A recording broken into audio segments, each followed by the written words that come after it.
प्रश्न में दिया है प्राकृतिक संख्या n के लिए n की घात 3 माइनस n सर्वदा किस बड़ी से बड़ी संख्या से विभक्त होगी। ठीक है, तो यहाँ पे हमें बताना है कि कौन सी बड़ी संख्या होगी इन चार ऑप्शंस में 3, 6, 12 और 18 में, जो हमारी n की घात 3 माइनस n जो है पूर्ण रूप से विभक्त हो जाएगी, यानी भाग चला जाएगा। ठीक, तो हम क्या करेंगे कि n की घात 3 माइनस n को लिया।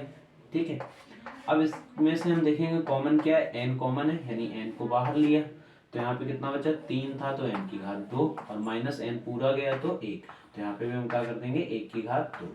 अब ये क्या बन गया, n की घात 2 माइनस 1 की घात 2, ठीक है, यानी a square minus b square, तो एक बार घटाएंगे और एक बार जोड़ेंगे, यानी n प्लस 1 और n माइनस 1, ये फॉर्मूला है। ठीक है, और जिसे फॉर्मूला नहीं आते उसे वीडियो में डिस्क्रिप्शन में लिंक मिलेगा, वो देख सकता है यहाँ से। ठीक है, सारे बीजगणितीय फॉर्मूला। तो इसी से हम क्या करेंगे कि यहाँ पे n बराबर हमने लिया कितना 1, जब हमने 1 लिया तो इस समीकरण में रखेंगे, तो पहले कितना है n यानी 1, फिर n तो 1 धन 1 और उसके बाद में n माइनस 1, तो 1 माइनस 1 बराबर 1 में से 1 गया 0। ठीक है, तो यहाँ पे कितना हुआ 1 गुणे 1 और 1 2, 2 गुणे 1 में से 1 गया 0, तो कितना हो गया 0। अब n बराबर हम कितना लेंगे 2, तो जब 2 लिया तो यहाँ पे n की जगह कितना रखेंगे 2, ऐसे ही n की जगह कितना रखेंगे 2 धन 1, ऐसे ही n की जगह कितना रखेंगे 2 माइनस 1।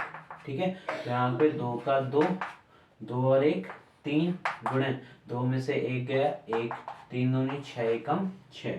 ठीक है, अब n बराबर यहाँ कितना लेंगे 3। ठीक है, ऐसे ही लेते चले जाएंगे, तो n कितना है 3, यहाँ पे n की जगह 3 धन 1 और यहाँ 3 माइनस 2 सॉरी 1 बराबर 3 का 3 गुणे 3 और 1 4 गुणे 3 में से 1 गया 2। ठीक है, तो 4 3 12 दूनी 24। ठीक, तो अब देखो ऐसे ही हम एक और संख्या ले लेते हैं, n बराबर 4। ठीक है, तो 4 और यहाँ पे रखेंगे 4 धन 1, ऐसे ही 4 माइनस 1। ठीक, तो 4 का 4, 4 और 1 5, 4 में से 1 गया 3।